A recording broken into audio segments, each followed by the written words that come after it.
বিসমিল্লাহির রহমানির রহিম। সুপ্রিয় শিক্ষার্থী বন্ধুগণ, আজকে আমি তোমাদের সাথে দ্বিতীয় অধ্যায় লেনদেন থেকে আরো একটি গুরুত্বপূর্ণ অঙ্ক নিয়ে আলোচনা করব। এই অঙ্কটি যশোর বোর্ড 2023 সালের 5 নম্বরে এসেছিল। দেখো, 5 নম্বরে প্রথমে বলছে জনাব রহিম একজন ব্যবসায়ী। 2021 সালে মার্চ মাসে তার ব্যবসায়ের ঘটনাগুলো নিম্নরূপ। মার্চের 1 তারিখে বলছে জনাব রহিম 20,000 টাকা নিয়ে ব্যবসা শুরু করলেন।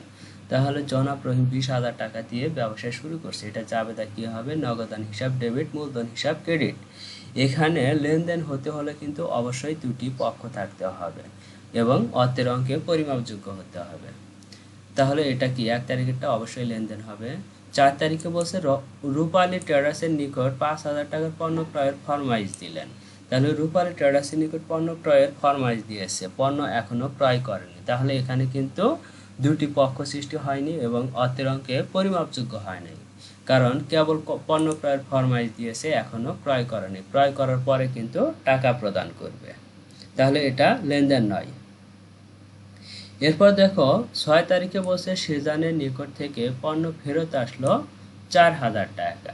তাহলে সেজানের নিকট থেকে পণ্য ফেরত আসছে, অর্থাৎ তুমি পণ্য বিক্রয় করছিলা, সেটা কোনো কারণে তোমার কাছে ফেরত আসলো। তাহলে এটা বিক্রয় ফেরত। বিক্রয় ফেরত হলে জাবেদা কি হয়? বিক্রয় ফেরত হিসাব ডেবিট, দেনাদার হিসাব ক্রেডিট। তাহলে এখানে কিন্তু দুটি পক্ষ সৃষ্টি হয়েছে এবং অর্থের অঙ্কে পরিমাপযোগ্য হয়েছে, তাহলে এটা অবশ্যই লেনদেন। 10 তারিখে বলছে নমুনা মাফিক না হয় প্রতিটি 500 টাকা দরে 300 খানা শাড়ি টাঙ্গাইলের আলম ট্রেডার্সকে ফেরত দেওয়া হলো। তাহলে নমুনা মাফিক না হওয়ার কারণে 500 টাকা দরে 300টি শাড়ি টাঙ্গাইলের আলম ট্রেডার্সকে ফেরত দিছে। তাহলে এটা কি? ক্রয় ফেরত। তুমি পণ্য ক্রয় করেছিলা, সেটা কোনো কারণে বা ত্রুটি থাকার কারণে তাকে ফেরত দিছে, তাহলে এটা ক্রয় ফেরত। ক্রয় ফেরতের জাবেদা কি হয়? পাওনাদার হিসাব ডেবিট, ক্রয় ফেরত হিসাব ক্রেডিট। তাহলে এটাও কি? লেনদেন।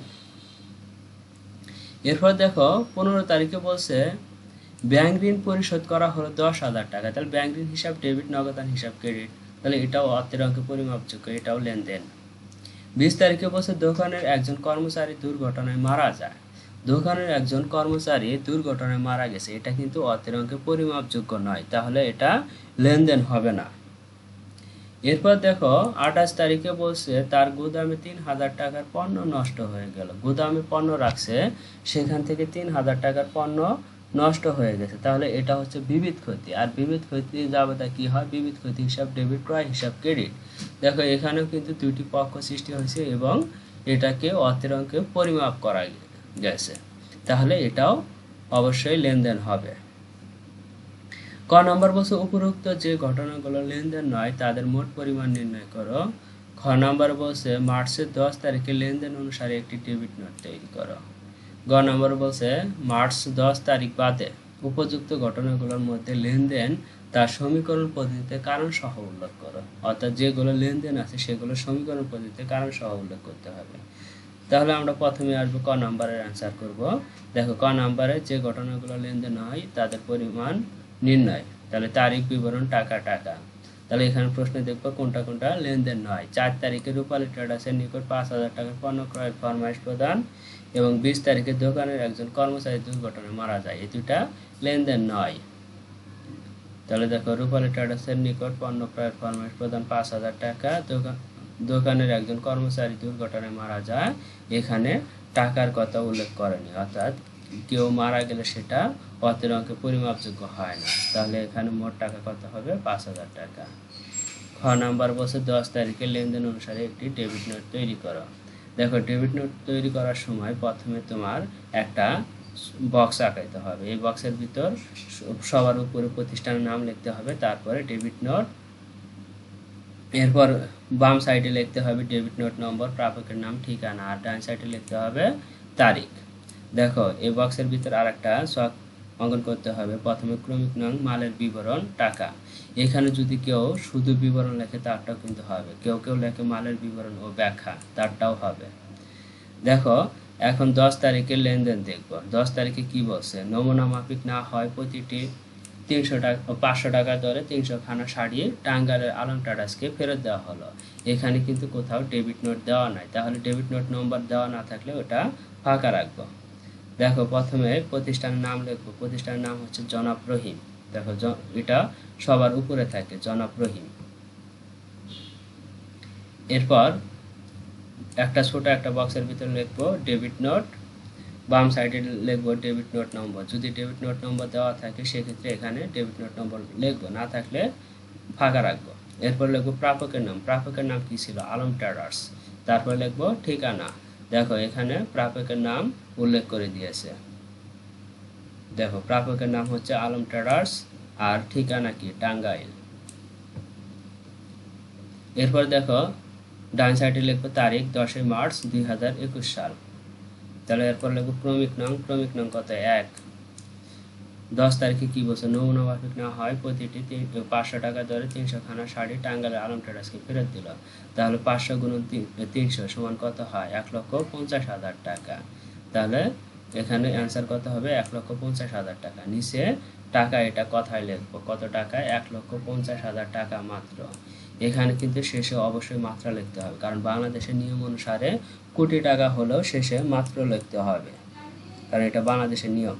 সবার নিচে লিখবো বিশেষ দ্রষ্টব্য ভুল ত্রুটি সংশোধনযোগ্য। ডান পাশে লিখবো ক্রয় ব্যবস্থাপকের স্বাক্ষর। এটা হচ্ছে স্বাক্ষর, অর্থাৎ ক্রয় ব্যবস্থাপক।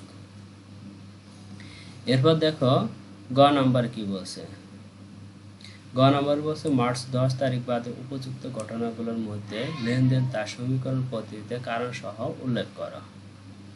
দেখো এটা ছক প্রথমে কেমন হবে? প্রথমে তারিখ, লেনদেন কিনা, কারণ সমীকরণ পদ্ধতিতে, অথবা কারণ সহ ব্যাখ্যা লিখলেও হবে। দেখো এটা ব্যাখ্যা করতে হলে কিন্তু তোমাকে অবশ্যই জাবেদা জানতে হবে। জাবেদা না পারলে এটা ব্যাখ্যা করা সম্ভব হবে না। জাবেদার এখানে সম্পদ সমান দায় প্লাস মালিকানা সত্ত্ব। সম্পদ যদি ডেবিট হয় তাহলে বৃদ্ধি পায়, এবং দায় প্লাস মালিকানা সত্ত্ব যদি ডেবিট হয়, এই দুইটা যদি ডেবিট হয় তাহলে এই দুইটা হ্রাস পাবে। আর সম্পদ যদি ক্রেডিট হয় তাহলে হ্রাস পায়, দায় প্লাস মালিকানা সত্ত্ব যদি ক্রেডিট হয় তাহলে বৃদ্ধি পাবে। অর্থাৎ এই পাশের সাথে এটা বিপরীত সম্পর্ক। এই পাশে যদি একটা সম্পদ বৃদ্ধি পায় তাহলে বিপরীত পাশে দায় প্লাস মালিকানা সত্ত্বেও বৃদ্ধি পাবে। আর যদি এদিকে লেনদেনের দুইটাই যদি সম্পদ হয়, একটা সম্পদ বৃদ্ধি পাবে আর একটা সম্পদ হ্রাস পাবে। আর এদিকে যদি একটা সম্পদ হ্রাস পায়, এই পাশে দায় প্লাস মালিকানা সত্ত্বেও হ্রাস পাবে। দেখো এখন প্রথমে 1 তারিখেরটা দেখবো। 1 তারিখ কি বলছে? জনাব রহিম 20,000 টাকা নিয়ে ব্যবসা শুরু করেন। তাহলে এটা জাবেদা কি হবে? নগদান হিসাব ডেবিট, মূলধন হিসাব ক্রেডিট। তাহলে সম্পদ যদি ডেবিট হয় বৃদ্ধি পায়, এখানে নগদ টাকা বেড়ে গেছে, তাহলে সম্পদ বৃদ্ধি, আর মূলধন যাবে মালিকানা সত্ত্বের মধ্যে। মালিকানা সত্ত্বের ভিতর 4টা জিনিস যায়, কি কি? মূলধন, আয়, ব্যয়, উত্তোলন। তাহলে মূলধন যাবে মালিকানা সত্ত্বের মধ্যে, মালিকানা সত্ত্ব ক্রেডিট। তাহলে এখানে সম্পদ বৃদ্ধি, মালিকানা সত্ত্ব বৃদ্ধি। দেখো এটা সাজা লিখবো এ সমান এল প্লাস ই হিসাব সমীকরণের সম্পদ এ এবং মালিকানা সত্ত্ব উভয় উপাদানই বৃদ্ধি পেয়েছে। এরপর দেখবো 4 তারিখে এটা পণ্য ক্রয়ের ফরমাইশ দিয়েছে, এটা লেনদেন নয়। 6 তারিখে বলছে সেজানের নিকট থেকে পণ্য ফেরত আসলো 4,000 টাকা। সেজানের কাছে তুমি পণ্য বিক্রয় করছিলা, কোনো ত্রুটি থাকার কারণে তোমার কাছে আবার ফেরত আসলো। তাহলে এটা বিক্রয় ফেরত। বিক্রয় ফেরতের জাবেদা কি হয়? বিক্রয় হিসাব ডেবিট, দেনাদার হিসাব ক্রেডিট।